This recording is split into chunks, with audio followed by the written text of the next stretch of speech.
and welcome back. So I prayed about what I should do. God is telling me to make another video, and when I prayed about what I should be making a video about, He told me to read His Word. So I had a Bible study. I'm in several. We're reading all kinds of different ones, depending on which study I'm in. And I found that in one that I co-host in, it helps to read the King James one. You have to eventually read that one. It's just the one. Or the Torah, if you can read or speak Hebrew. But in this case, with those who have not read through the entire Bible at all, I prayed about what I should read, and I have many different kinds of Bibles. This is one of them. This is probably the second version, the second copy of this that I've had. And it's a really easy contemporary kind of language to help those who might find the King James poetic language a little too challenging to comprehend for the first time. And I don't want to overwhelm anyone who might be open to knowing what this book is all about. And I gotta tell you, just before we even get started, that this book is about us. It's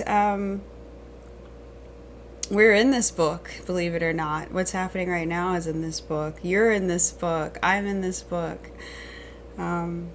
The world from beginning to end is in this book. So, without further ado, I'm going to go ahead and read through it as best as I can.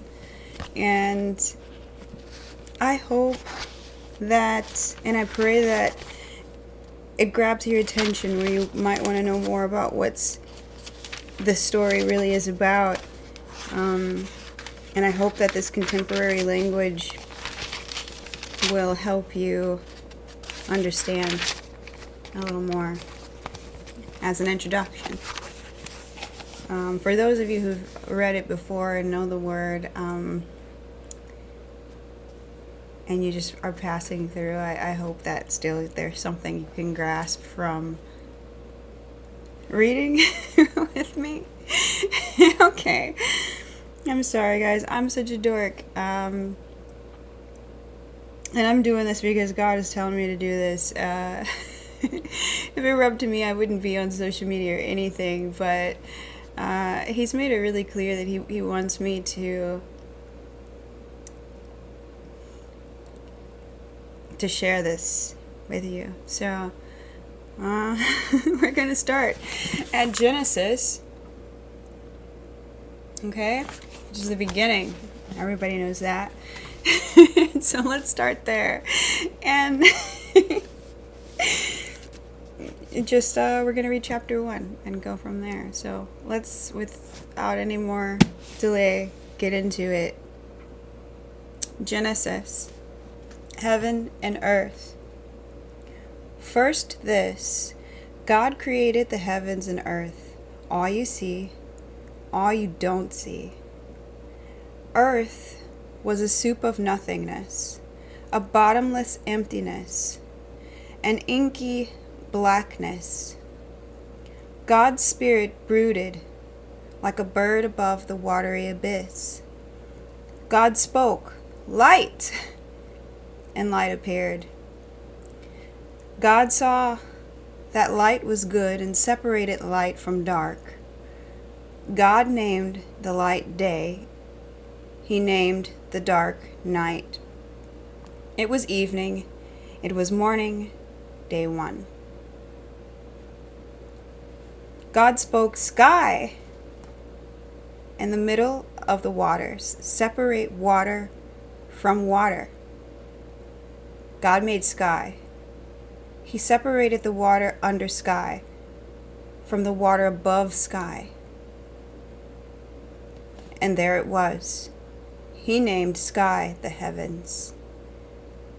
It was evening. It was morning, day 2.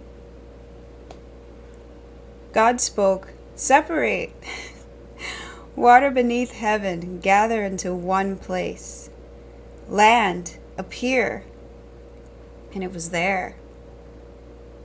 God named the land earth. He named the pooled water ocean. God saw that it was good.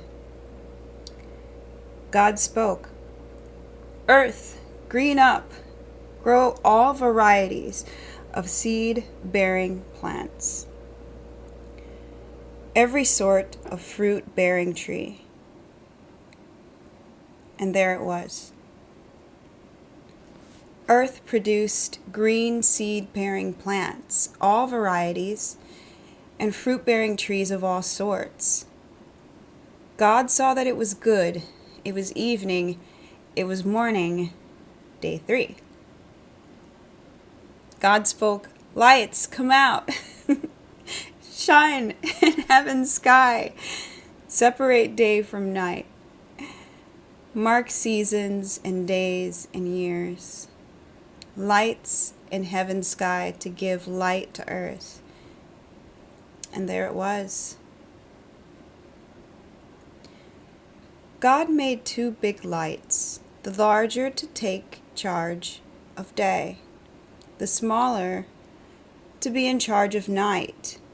He made the stars. God placed them in the heavenly sky to light up earth and oversee day and night, to separate light and dark. God saw that it was good. It was evening. It was morning. Day 4. God spoke, "Swarm, ocean, with fish and all sea life. Birds fly through the sky over earth." God created the huge whales, all the swarm of life in the waters, and every kind of species flying birds. God saw that it was good. God blessed them. "Prosper, reproduce, fill ocean, birds reproduce on earth." And it was evening, and it was morning. Day 5.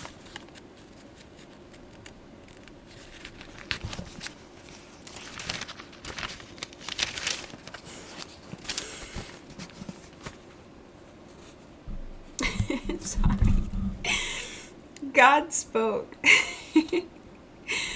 "Earth, generate life, every sort and kind, cattle and reptiles and wild animals, all kinds." And there it was, wild animals of every kind, cattle of all kinds, every sort of reptile and bug. God saw that it was good. God spoke, "Let us make human beings in our image, make them reflecting our nature, so they can be responsible for the fish in the sea, the birds in the air, the cattle, and yes, earth itself, and every animal that moves on the face of the earth."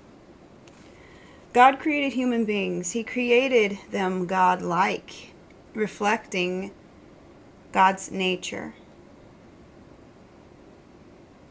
He created them male and female. God blessed them.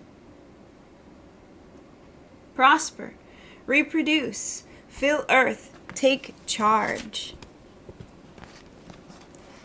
Be responsible for fish in the sea and birds in the air, for every living thing that moves on the face of the earth."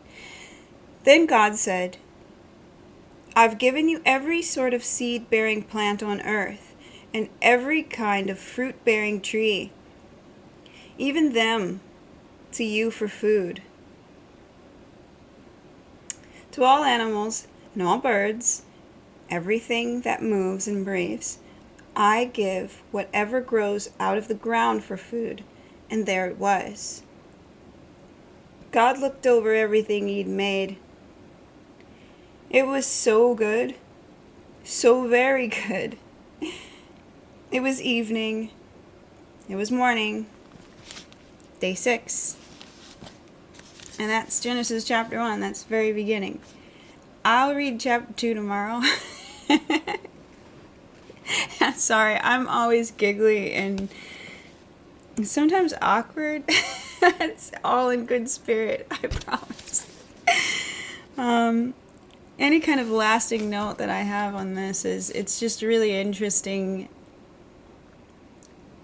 Just the days that it's taking him to create life, to create this place that we live in now. How it all started with just light, with just God speaking and it coming into existence.